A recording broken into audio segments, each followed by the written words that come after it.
It's National Poetry Day in the UK. And poetry, I think, is the purest form of writing. You have to get the kind of the most meaning in with the fewest amounts of words. And so I thought today I would start with a poem.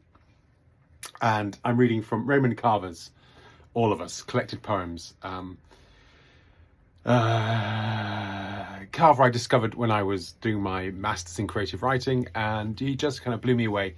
There was so much, it was kind of social realism, gritty, kind of low down American life, and he wrote lots of poetry about it. And there was quite a few poems I looked at this morning, but they were a bit too miserable. So without further ado, a less miserable poem called Your Dog Dies.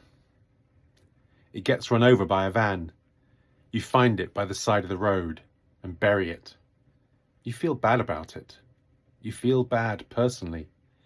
But you feel bad for your daughter because it was her pet. And she loved it so. She used to croon to it and let it sleep in her bed. You write a poem about it. You call it a poem for your daughter, about the dog getting run over by a van and how you looked after it and took it out into the woods and buried it deep, deep. And that poem turns out so good.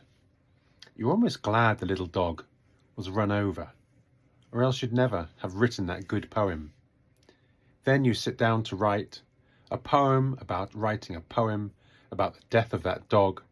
But while you are writing, you hear a woman scream, your name, your first name, both syllables, and your heart stops. After a minute, you continue writing. She screams again. You wonder, how long can this go on? And there's the cheery thought for the day.